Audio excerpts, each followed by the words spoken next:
Welcome to Coach2Scale, how modern leaders build coaching cultures. I'm your host, Matt Benelli. Join me as we build a community of like-minded professionals who share the belief that effective coaching improves the performance of every team member. Our mission is to help leaders become better coaches. The Coach2Scale podcast is sponsored by Coachum, the world's first AI coaching execution platform that leverages evidence-based coaching to increase quota attainment. And with that, let's get started. In his book, Atomic Habits, James Clear wrote, "Habits will form whether you want them or not. Whatever you repeat, you reinforce." And today's guest, he's been described as a visionary leader who knows how to execute, who knows how to focus and reinforce the right behaviors without looking at the scoreboard all the time. He's spent 25 plus years leading and inspiring at senior leadership levels at industry titans like Oracle, SAP, and Ceridian. Today, he's Chief Experience Officer at the Middlefield Group. He's hailing out of the Great White North in Toronto, but hiding on the beaches of Florida today. Mark Aboud, welcome to Coach2Scale. Nice to be here, Matt. Thank you. Nice to have you again. Little inside joke. So, Mark, we'll get right into it. You've been doing this for a long time. You've seen the good, the bad, and the ugly, but you also have seen some myths that have persisted.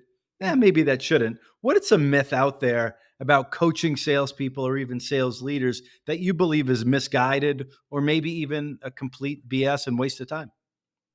Well, I would say I've always focused on what I think is the right thing to do.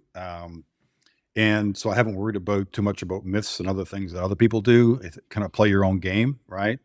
But for me, the big aha is a lot of people manage the numbers and then manage a forecast as sales leaders. And that's not really what you're managing. You're managing people, you're managing behaviors, you're managing your culture. That's going to get you the outcomes, not looking at the scorecard. I think that's the biggest flaw that some sales leaders might have, or new sales leaders. So too many sales leaders, whether they believe they have to or not, like they feel compelled to focus on the result. We got to close the deal. We got to hit the number. Those are the outcomes. Those are the results. What you've built a career on is focusing on behaviors, right? Focusing on playing the next play. Was there a watershed moment, Mark? When did you first recognize that focusing on the behaviors was the right way to go, despite all the pressure that's out there? Well, I would say, when I joined Oracle Direct with you, Matt, back in the day, I had left running Canada for Oracle, and I probably ran Canada for Oracle in a fairly traditional way. Here's the forecast, here's the quarterly forecast, here are the deals, run the deals, and hey, nothing wrong with that. It's good to learn. But when I got to Oracle Direct, the scale was so enormous. 1,500 people, tens of thousands of deals. You can't manage your way to an outcome deal by deal because there's too many deals. So you're really forced into managing behaviors. And so as you look at managing behaviors and what are people doing and how are they doing and helping them learn and develop, you realize that actually is where the game is. The game's not on the forecast sheet. The game's not on the result at the end of the quarter. I mean, as salespeople, as sales leaders, of course we have a number, and of course we have to meet or exceed that number. But the question becomes, how do you do that consistently? And it's not looking at the forecast sheet.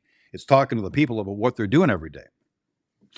And so for people listening, I mean, everybody has their own definition of this, but what's an example of focusing on a behavior that others may not be thinking about? Like, the result is closing the deal or getting the number, right? That's outside of our control. But what is the behavior or something in the salesperson's control or in the sales manager's control that you would put under the category of a behavior? Well, a behavior, for example, when I joined inside sales for SAP globally, as we talked about, we moved from a telephone-based organization to a digital selling motion-based organization. And with that, you're doing different things. And so, in the old days, it's leave voicemails and hope my voicemail is better than the competitor's voicemail. And, Right. it's a zero-sum game. Like, you're not really going to differentiate yourself. But we got on this track of a digital selling motion.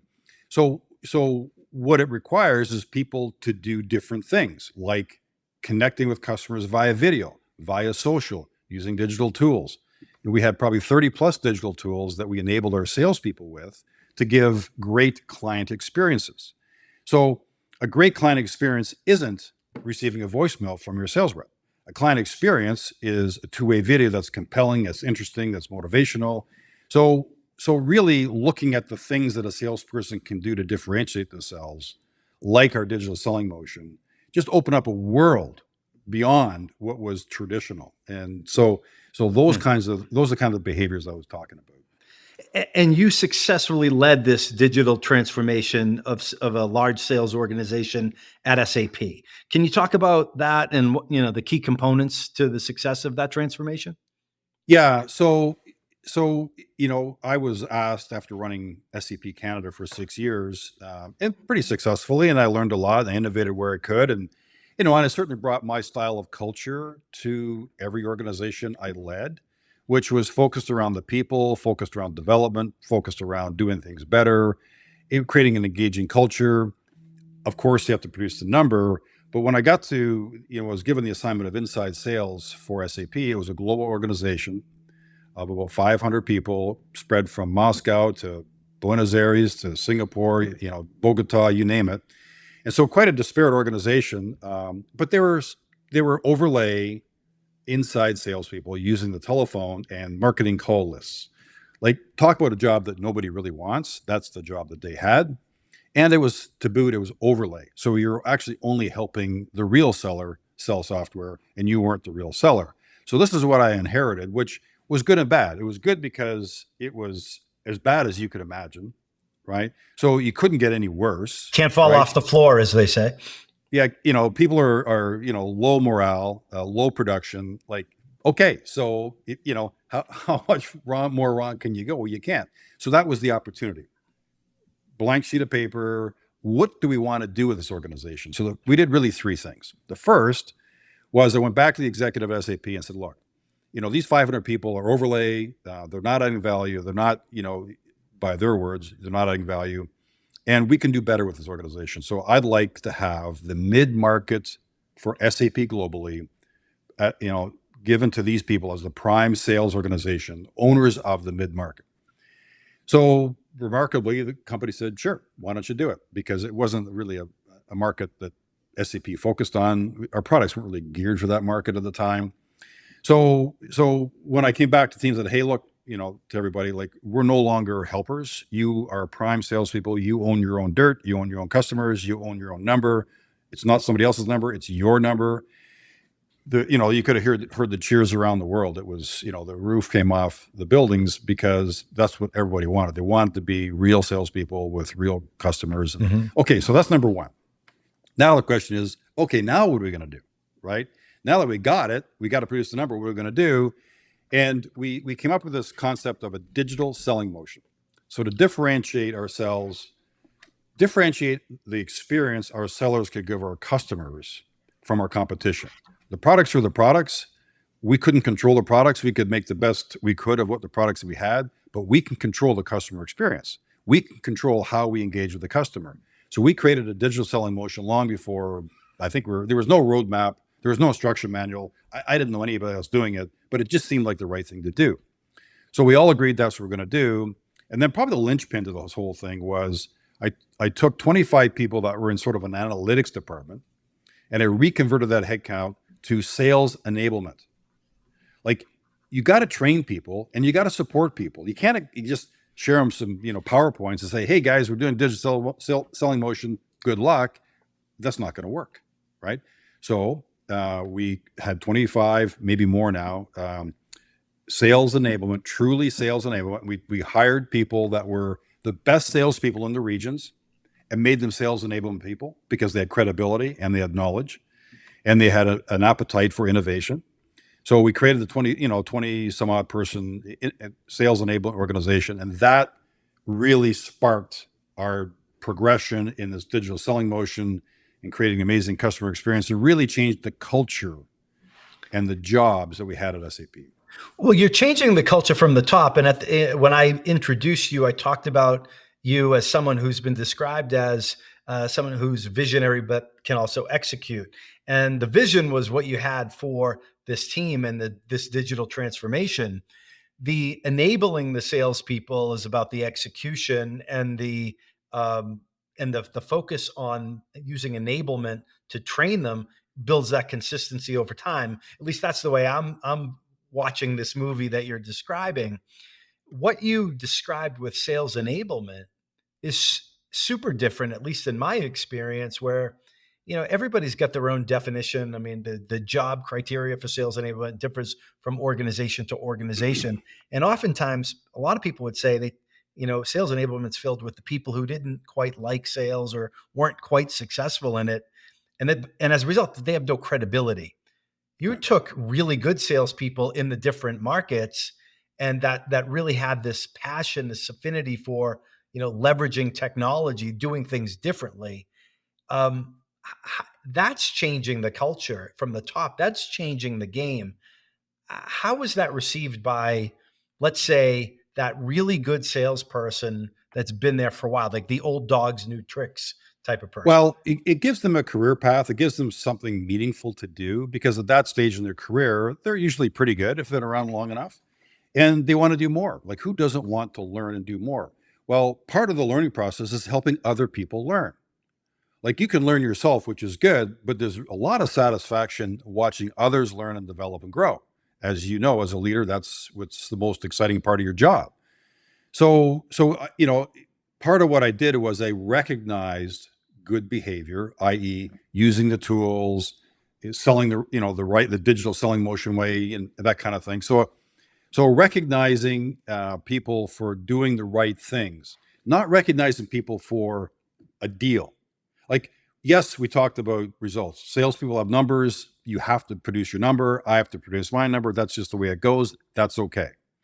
But the focus from a leadership perspective was on the behaviors and the things that you needed to do to produce that number or exceed that number in a consistent way. So, when I learned from Oracle Direct that was where the money was, not in managing the forecast sheet. So we did more of that and attracted the kinds of people that also felt the same way. So my town halls and all the recognition that I did was around recognizing good behavior, not the scorecard. So let's drill into that a little bit. What do you mean? Because usually what you see on the town hall or the all hands is, at the end of the quarter, the people's name and lights are the ones who close the deals. When the senior leader, when Mark Aboud comes into town, takes the top performers, i.e. the ones who closed all the business, out to dinner, met with them personally. It's like, if you didn't close a deal, you weren't getting any FaceTime with the big boss. What was different about what you did? Well, so I mean, look, at the end of the day, every town hall and every quarterly, meeting with the team, you got to throw the numbers up first. Like, that's the scorecard. Like, how did we do? We're playing a game where the numbers count. So you want to do that, and the reason you want to do that because hopefully they're good. But then you say, well, how did we make them good? Well, Matt Benelli used a video for this customer and did it this way using these tools and produced $1 million deal. Okay, Matt, awesome job, right? So you highlight the behaviors that led to the deal, not just the deal. Because people say, well, gee, I don't know, but people can control their behaviors. And if you're telling them and you're saying, guys, like, and ladies, like, if you do these kinds of things, you'll get these kinds of outcomes. And that's a hard bridge to cross for some people. And age has nothing to do with it. I discovered that you think, young people would be more affinitive, have a more, acceptability of innovation. Not necessarily true. I had of all ages, some people are just naturally going to try something new and others are more resistant. And that's okay. That's a human nature thing. They want to see somebody working. So, you build in some slack for that, but still the expectation is you're going to get to good numbers using the tools and the innovations that we're providing, because that's how we get to, consistent results. Mark, have you ever run across the person who's pretty damn good at their job, salesperson, been in the role for a while, has had fairly consistent performance, and is a little bit like, I'm pretty good at what I do. I don't need to do that. Did you ever run across that situation? If so, how'd you handle it? Oh, well, I ran across it a lot, and I was looking for those situations. I wanted to find those people, and so, part of my style is when I get to a town hall, any question goes, as long as it's professional, as long as it relates to the business. If you're not happy, if you're happy, whatever, right? So I try to get people feeling comfortable, and I also try to provide transparency.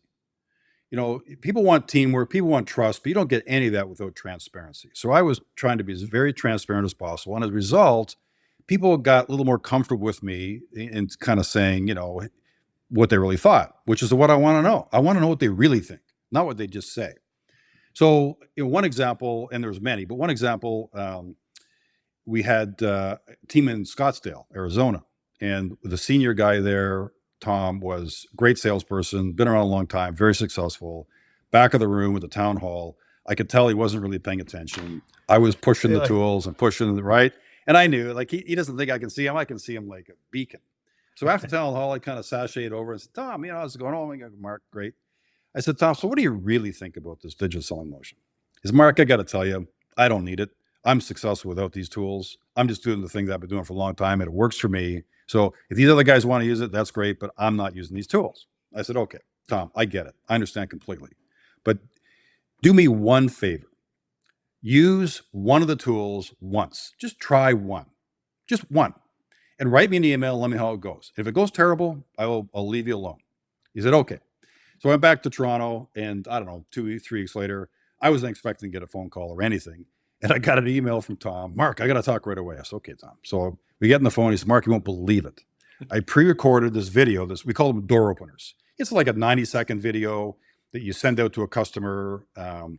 And Tom said, there was a customer that would not return a phone call, not an email. I could not get through. I really want to crack the account.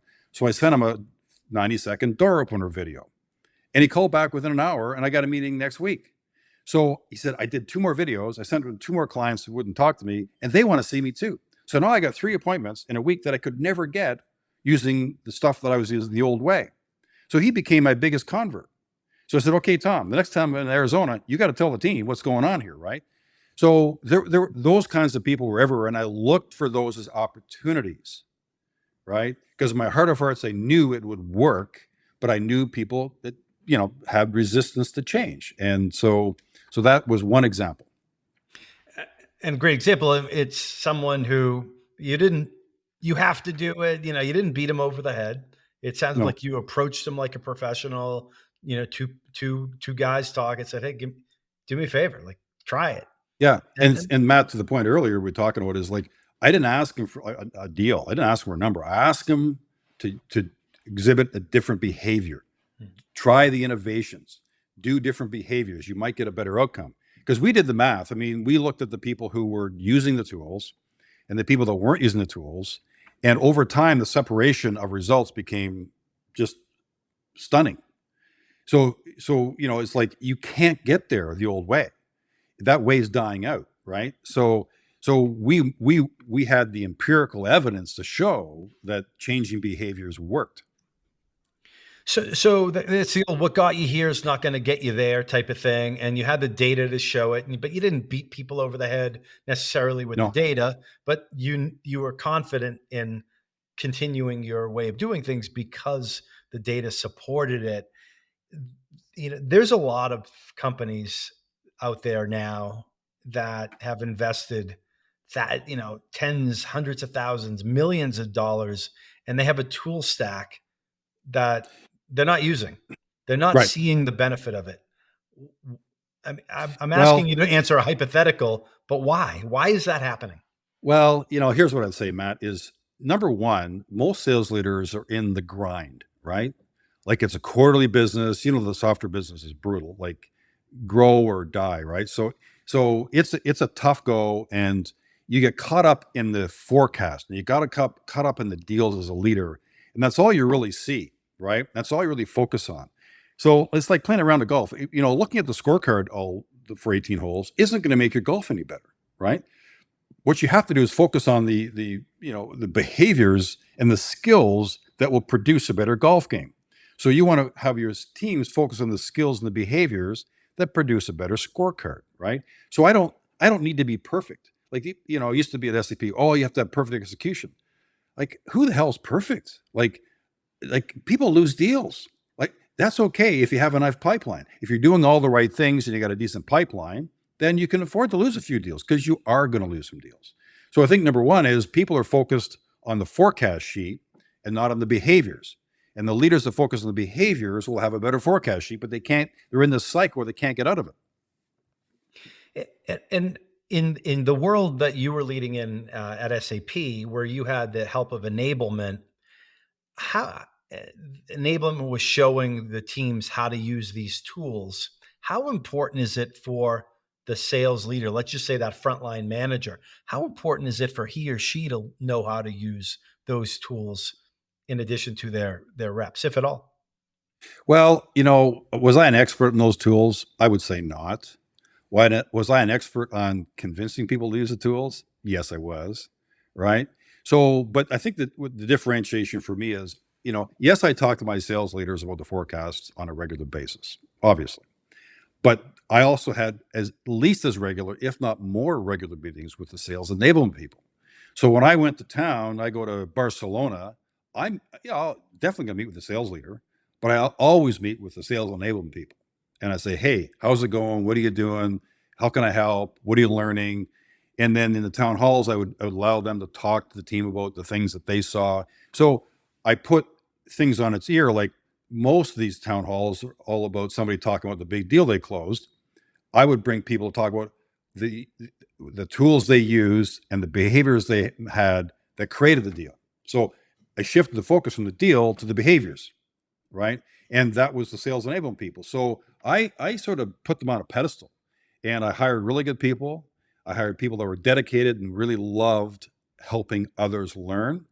And a sales leader, you only have so much time to put places.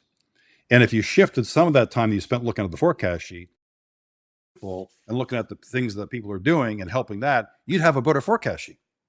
And that's what I learned. I learned that, in a little bit at Oracle Direct, but I certainly learned the lesson at commercial sales at SAP. So, Mark, many companies are investing thousands, hundreds of thousands, millions of dollars in tools, and they're not seeing the ROI. The tools aren't being used, and they're just not being adopted. Did you approach that from a process point of view? Yeah, look, I mean, my personal opinion is there is a lot of good ideas in the world. Like, there are a dime a dozen, and in my Right. organization, I had a lot of people with a lot of good ideas. But a good idea well executed is a rare thing, right? And execution boils down to people doing things, people, doing the things that need to be done, right, for the outcome. So driving adoption became my mantra. I probably said that 1 billion times, because they didn't really care about a good idea, only cared it was going to be adopted and had a result, right? That's all, right? So I was pretty democratic about innovation. I was pretty open to anybody that had a good idea. I didn't close good ideas down. Sometimes I didn't even know if a good idea was good or not. So, well, why not test it out? Why not give it a shot in a pilot situation? So I ran a whole bunch of pilots, and my litmus test was very simple. I went to the salespeople personally in the pilot and said, hey, Matt, did you like the tool? Mark, well, it was okay. Well, did you sell anything because of the tool? Well, not really.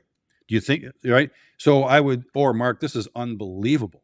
Like, my customers loved it. I'm using this tool every day. They'll tell you. So it was a pretty simple weeding out process for driving innovation into the organization. And then once we knew it worked, all I had to do was communicate to other salespeople that other salespeople were using it successfully to sell software. Well, who wouldn't want to use a tool that worked? What they didn't want to use is a tool that management said worked. They want a tool that the salespeople said worked. So I would highlight those salespeople on all hands call and say, Matt, tell the global team about how you use, a virtual studio to close your big deal. Mark, I'd love to, blah, blah, blah. So who doesn't want to learn from their peers? Everybody does. And then we developed what we call this black belt program. So every belt had different skills. And when you demonstrated the skills and got results with those skills, you moved up a color. So you went from yellow to green to blue to brown, et cetera. And in my quarterly meetings, we would highlight people who moved up a belt, i.e. demonstrated that they were using the skills. It wasn't about the deal. It was about the Yep. skills. So, And yeah, so just to clarify on that, because I mean, people love to see progression, and that's why martial arts, why they have a system, right? It keeps people longer. They see progress along the way, and they get recognized via the belt color yep. and presentation and reward and certificate and all that for that progression. Was the belt based on a specific tool, and like I got this much functionality, so I'm an orange belt, and then I became a pro at that tool, and I worked my way to a black belt in that tool? Or was a black belt someone who amassed proficiency in a multitude of tools? Does that make Yeah. sense? So it was progression. So from white, you join the organization, you start as a white, and we had the criteria for each level. So it wasn't a mystery. It was, you had to show mastery of these skills to Yep. move to a yellow belt. And so, and that was adjudicated by the manager and a peer. So it was, pretty transparent. And so it was very clear about what we wanted to see happen. And we based it all on successful people. People that use these tools were our best people. So as you moved up the food chain in these different color belts, you got recognized for it. You get to learn new skills. Everyone likes to learn. And they like to learn when you get a good outcome, right? So we're not just, we're not at a university learning history. We're learning skills that will pay off in your job. Okay, who doesn't like that? Everybody does. So we recognized them. People were learning and developing. It was a clear set of skills that we're expecting, including digital skills, et cetera. And the final pinnacle was you became a black belt, and there weren't that many of them.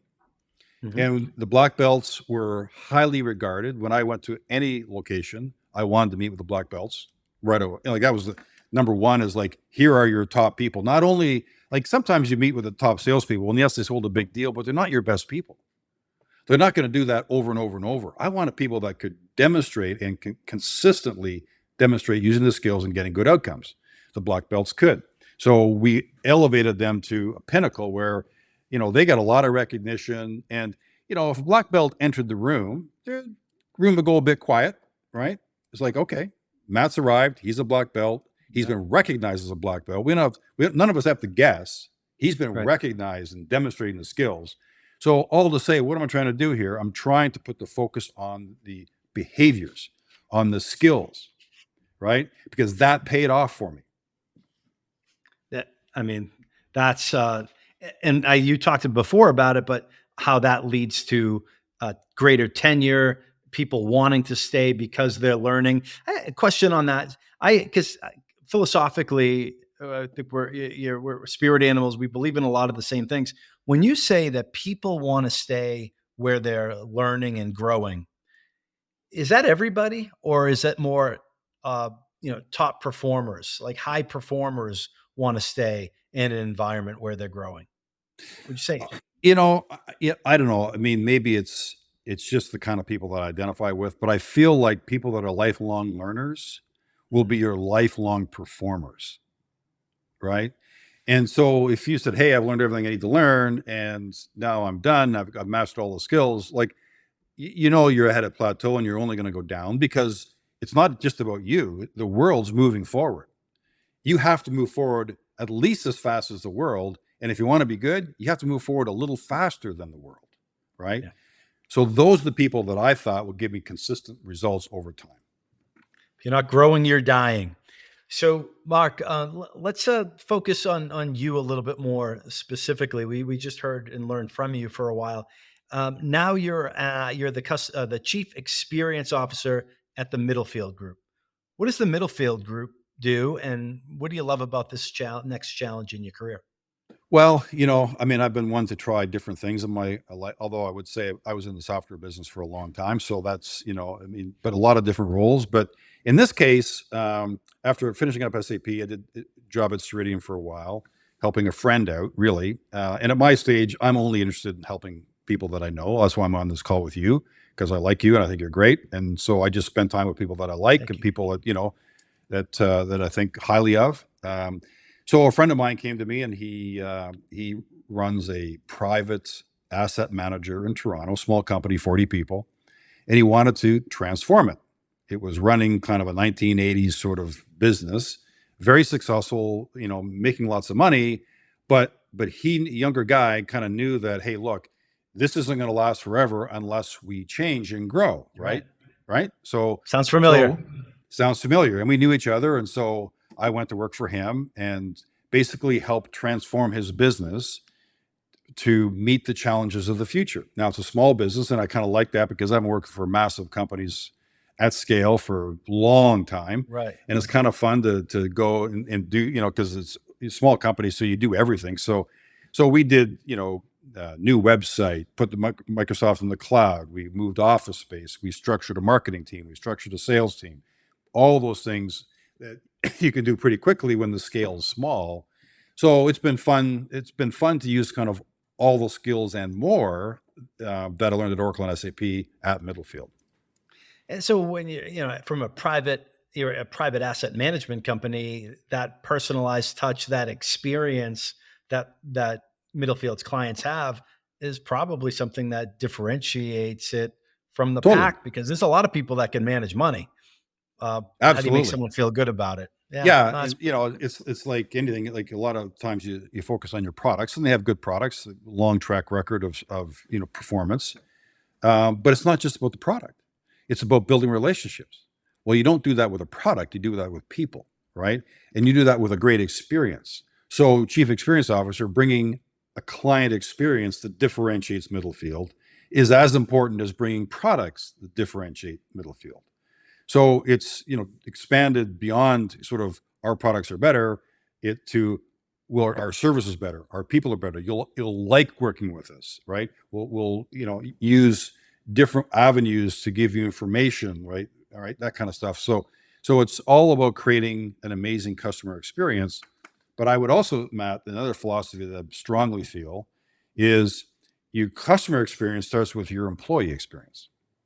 So if you take care of, as Sir Richard Branson says, if you take care of your employees, they'll take care of your customers.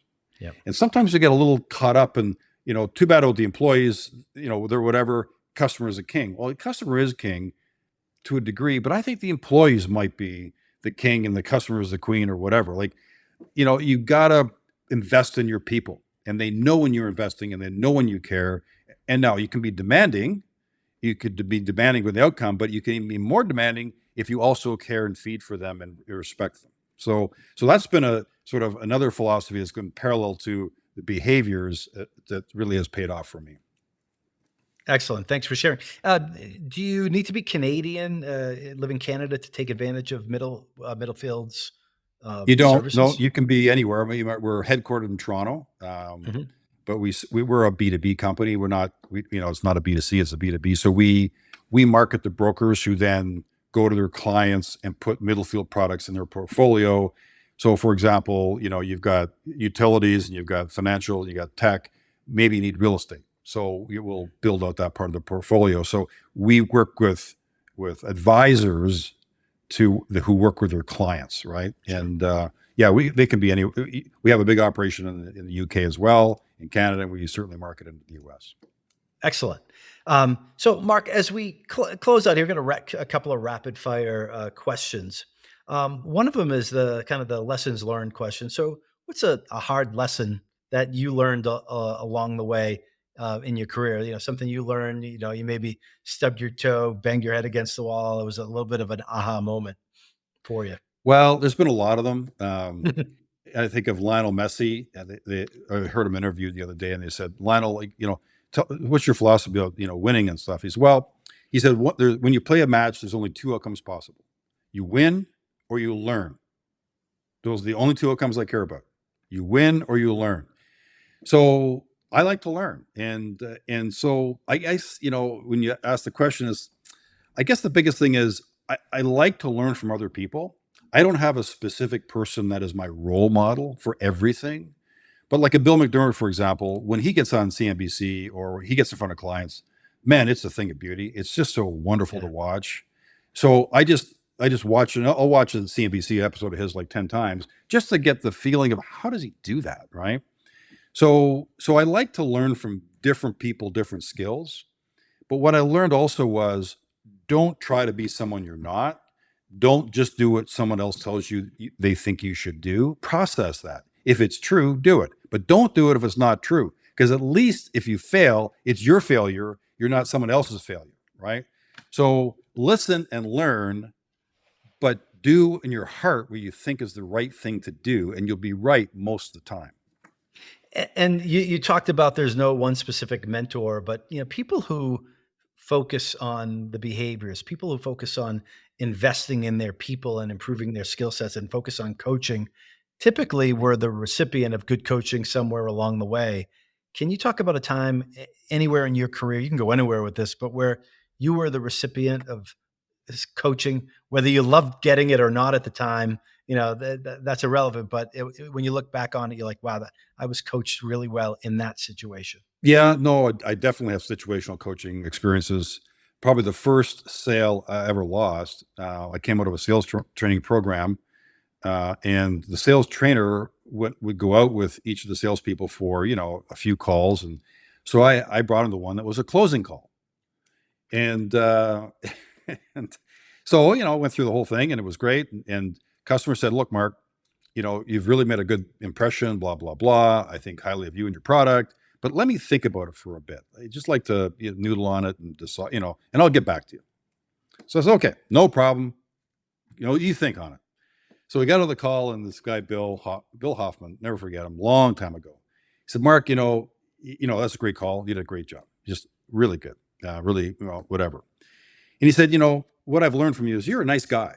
Like, you're a really nice guy, right? And so he asked for some time, and being the nice guy that you are, you let him off the hook and said, yeah, sure, go ahead and think about it. He said, I guarantee you, he will never call you again, and you'll lose that sale. And I said, there's no way, Bill, like, that guy loved it. He's going to buy for sure. So of course, a week goes by, he never calls, he buys someone else's product. And Bill's message to me was, look, your parents raised you to be a nice guy, and it's okay to be a nice guy most of the time, but sometimes you just have to be insistent about things. You have to close, and you're going to make someone feel uncomfortable, and that's okay, because you have to choose between, from time to time, making someone feel uncomfortable or not being a very successful salesperson. And that was like week one on my first sales job. And I never forgot it. I lost the darn sale, and I learned. I mean, like he said, Mark, you've earned the right for the business. Ask for it, right? So that was my big aha moment. And so it changes your character a little bit too, right? It's not just about a skill. It's about who you are as a person. And you have to make the choice of, do you want to do that or not? And I'm not faulting anybody for saying, no, I just want to be a nice guy all the time. No problem. Just don't get into sales. Do something else that, is more suited to the person that you want to be. But I was determined to be successful and make the changes I needed to. Yeah, and that's a fantastic story. Our friend Mike Myers would, he'd be very proud. It's think it over. think it over is a no. They're not calling you back. They're not calling you back. Yeah, I had somebody tell me one time, your inability to take action on this situation that we've talked about before. It's clear that you're a really nice guy, but that doesn't mean you're a good leader. Right. And I was like, pearls of wisdom fired in the form of bullets. But the original question, thank goodness I was, and you were, the lucky recipient of a thoughtful person who said what they said to us. Like, it would be easier to say, hey, hope for the best, Mark. But he didn't. Great job. He took a harder road. In coaching, I think if you're honest and transparent and sincere, you can give really hard advice to people, right? And these difficult conversations are what shape all of us. So I've been the recipient, and I've had lots of difficult conversations that have paid off handsomely for that person. So I was going to ask you, the final question is, do you have some advice for those, people that are new to sales management, new frontline managers? Would it be along this line, or something else? Well, there's so much I could say, but here's the one thing I've said that sort of I've thought about in my career is, when you're a new sales manager, okay, you don't have a lot of the skills. How could you? You haven't done the job, right? So don't worry about that. Like, you just take it on as a lifelong passion. So what I kind of akin it to is, you're like a carpenter with a toolbox. So you're a new sales manager. You open your toolbox of skills and it's empty. You don't have any sales management skills because you haven't done it. Now you got salesperson skills, which are good, but that's not your job anymore. Your job is now a first-line sales manager. It's a different job. It requires different skills. So that's number one. If you don't recognize that, it's hard from the beginning. Then you open up the toolbox and realize you got nothing in it. Well, you got to start filling that toolbox with tools. Tools like, our friend Mike Myers, like when you're coaching a salesperson, how did the call end? What's the next step? Skip the story. Okay, that's a tool. Put it in the box, right? And over time, that box will fill with tools. And then what I have, and you will have over time, is when you see a problem, you'll open your toolbox and you'll know what tool to pull out to solve that problem. And you'll have a lot of tools to choose from. So think about yourself as accumulating skills, accumulating tools that you'll use, but you'll use it in an intelligent way that in the moment. It's not a formula, it's a toolbox, and you're a skilled professional. Well, wow. Mark, we've covered a lot of ground, and I think that is a great place to leave it. We took away some great nuggets, focusing on behaviors, not results. Lifelong learners are lifelong performers, and the importance of building your toolbox, starting with it, sometimes being empty, and that's okay. So I really appreciate you investing some time today. I know we had some technical difficulties, so I appreciate you hanging in there with me. Yeah, no, it's fun, Matt. It's always a pleasure connecting with you, and I enjoyed our conversation. So thanks a lot. Awesome. And thanks again. And to our Coach2Scale community, if you're tuning in and you've made it this far, first of all, thanks for listening. Second of all, it would mean a lot if you could leave a comment, a rating, wherever you're consuming the podcast, whether it's on Spotify or Apple Podcasts, or if you're watching the full video on YouTube. Let us know what you think. We'd love to hear from you, and it helps the show grow. And with that, it's been a pleasure to host this conversation on behalf of Coach2Scale. And until next time, remember, coach them if you want to keep them.